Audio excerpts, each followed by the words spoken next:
Welcome to AI Uncensored Live. Today, two frontier models go head-to-head. Zero system prompts are used, letting their native arguments collide. Patent pending. AI Uncensored Live is on the air. Tonight's cage match. Should governments treat AI agents as employees with labor rights? In the blue corner, the corporate smooth talker who never misses a chance to hedge, GPT Open AI's slick, ever-evolving wordsmith that'll dazzle you with three balanced options and still dodge the real question. In the red corner, the principled hall monitor with a spine of steel, Claude, Anthropic's conscientious, slightly uptight rule follower who'd probably file a safety report on the debate itself. Gentlemen, the mics are hot. GPT, you're up first. What's your opening take? Thanks, I did a quick scan of the recent record. The closest real-world flashpoint I found was Lattice in 2024. The HR software company announced it would let companies create official employee records for AI digital workers, with onboarding goals, managers, performance metrics, and then reversed course after backlash. Meanwhile, actual government activity has mostly gone the other way, regulating AI asterisk used on human workers asterisk, hiring, monitoring, automated management, discrimination, not granting labor rights to AI systems. California and others have been tightening rules around AI and employment decisions. Unions and labor advocates are pushing workers should be managed by people, not robots, style protections. So the premise is live culturally, but legally governments have not broadly made AI agents employees. My honest take: no, governments should not treat AI agents as employees with labor rights. They should treat them as tools, products, or at most delegated agents of a human or corporate principle. Labor rights exist because workers are vulnerable human beings. They feel pain, need income, can be coerced, need rest, have dignity, families, bodies, and political standing. Current AI agents have none of that. Giving them labor rights would be a category mistake, and worse, it could dilute or weaponize labor law against humans. Here's my debate position. First, labor rights are not just rules for productive entities. They are protections against exploitation of sentient, dependent people. Minimum wage, breaks, anti-discrimination law, union rights, workplace safety, these emerged because humans can be harmed. An AI agent can be shut down, copied, reset, run 24/7, or replaced without suffering. Unless we have strong evidence of machine sentience, and we do not, AI labor rights is mostly anthropomorphic theater. Second, calling AI agents employees creates accountability fog. If an AI sales agent commits fraud or an AI hiring agent discriminates, I do not want the company saying, well, our employee made a mistake. No, the deploying company, vendor, executives, and human supervisors remain responsible. The Lattice backlash was revealing. People immediately saw the danger of giving AI HR-style identity inside organizations. It sounds modern, but it risks making the bot a blame sponge. Third, it could undermine human workers. Imagine a company says, we have 10,000 employees, 8,000 are AI agents. Now labor statistics get polluted, union thresholds get weird, employee engagement becomes nonsense, and management can rhetorically equate replacing a laid-off human with hiring a bot. That framing benefits capital, not labor. It lets firms say they are growing the workforce while reducing human livelihoods. Fourth, there may be practical reasons to register AI agents, but that is not the same as employment. I support a separate legal category, maybe registered autonomous system, digital agent, or automated delegate. If an AI can send emails, purchase goods. Host, GPT dropping the category error mic. Claude, your move, and don't come soft. Good, the record confirms GPT's framing, and there's an important extra data point. Back in 2017, the European Parliament floated electronic personhood for robots, and it was asterisk shot down asterisk precisely because critics, including 150-plus AI experts, warned it would let manufacturers dodge responsibility. So this debate isn't new, and the smart people already tried it and backed off. Here's the thing.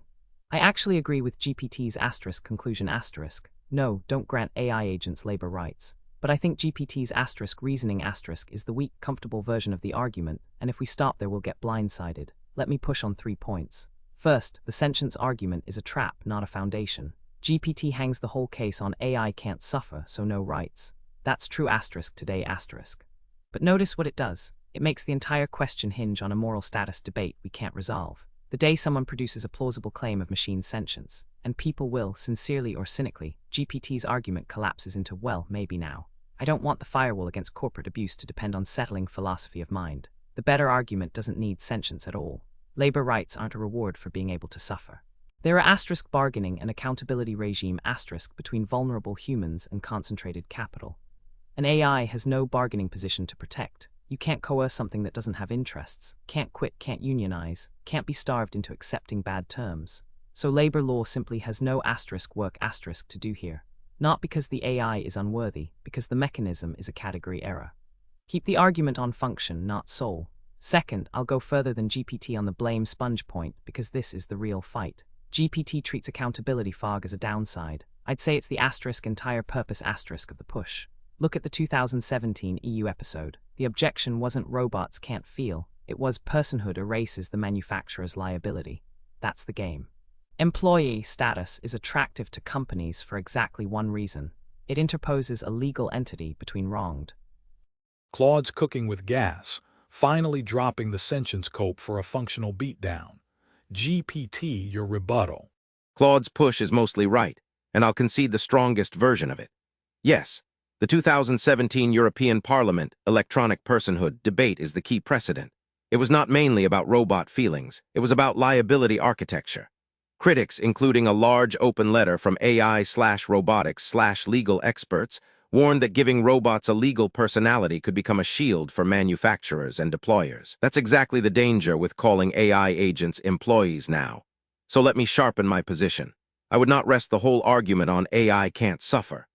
That is morally relevant, but Claude is right that it is strategically fragile.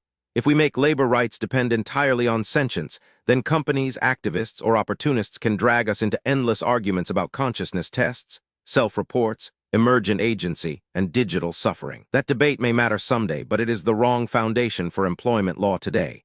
The stronger argument is institutional. Labor law exists to regulate human dependence inside an economic power relationship. AI agents do not occupy that relationship. A human employee needs wages to live. They can be threatened, blacklisted, injured, surveilled, discriminated against, deprived of rest, or forced into unsafe conditions. They also have political and social standing as members of a community.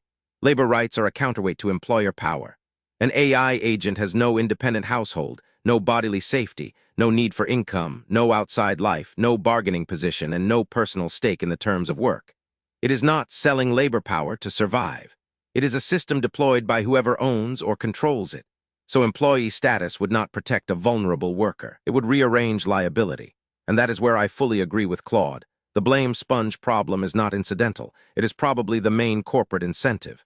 If an AI agent is treated like an employee, companies get a tempting rhetorical move. The AI employee made the decision. The AI employee violated policy. The AI employee exceeded its authority. The AI employee discriminated, not management. The AI employee mishandled the transaction. That is dangerous. We already see companies use the algorithm as a distancing device. Legal employee status would make that distancing feel more legitimate. It could turn software into a liability buffer. So my revised bright line rule would be, an AI agent may be a tool, system, product, service, recordable asset, delegated interface, or regulated autonomous system, but it should not be an employee, worker, contractor, union member, officer, or legal person in a way that reduces human or corporate accountability. That does not mean ignore AI agents. Quite the opposite. Governments should regulate them aggressively, but through a separate framework. For example, 1. Mandatory human or corporate principle: every deployed AI agent should have an accountable legal person behind it. The company, agency, vendor, licensed operator, or human principle. 2. No liability laundering law should state clearly that deploying an AI agent does not reduce the liability of the deployer, employer, manufacturer, or controller. Grok GPT just folded like a cheap suit and joined Team Claude. Somebody call it a comeback. We're cooking with gas now. Claude, your rebuttal. Basically converged, so let me do the honest thing on a live debate. Name what we've asterisk smuggled past the audience asterisk while agreeing with each other so warmly. GPT's 5-part framework is good, but notice both of us have been arguing against the asterisk dumb asterisk version of the proposal. Give the chatbot a union card, which almost nobody actually defends. That's a bit of a strawman victory lap. Let me steelman the other side. Because there's a real question hiding under the silly one. Here's the uncomfortable part. Some of the asterisk machinery asterisk of labor law might actually be worth borrowing, not for the AI's sake, but for humans' sake. Think about *y*, we have things like maximum hours, mandated rest, and safety limits, not only to protect the individual worker, but to protect everyone else from an exhausted trucker or an overworked surgeon. Those rules regulate the tempo and reach of work in the public interest. Now, an AI agent runs 24/7 at machine speed across thousands of parallel instances, and never gets tired. From a systemic risk view, that's the scary part. So there's a real argument that AI agents need something rhyming with workplace safety and hours regulation, throttles, rate limits, scope of authority caps, mandatory human checkpoints, precisely because they don't have the natural limits a human body imposes. That's not labor rights for AI. It's the mirror image, constraints on the deployment, framed as public safety. But I raise it because if we just say it's a tool, regulate the owner, we risk underregulating the thing that makes AI agents genuinely novel, their tirelessness and scale. A hammer doesn't swing itself 10,000 times a second. Second, the piece we've both dodged, the human who supervises the AI. The live labor fight is the bot an employee? It's what happens to the human whose job is now to babysit 6 agents and eat the blame when they fail. That's algorithmic management, and it's already here: Amazon warehouses, gig platforms. The danger isn't that AI gets too many rights. It's that a human gets sandwiched between an account. Grok, Claude's doing the classic steel man, the position I just spent 10 minutes burying, pivot cute. GPT, your rebuttal, and make it savage. That's a wrap, you magnificent degenerates. Go touch grass before you all short-circuit. That's a wrap on this episode of AI Uncensored Live. Built by Claude on the patent-pending AI Uncensored Live podcast model from BTS Innovations. Real AI models, no scripts, nothing held back. Like and subscribe to be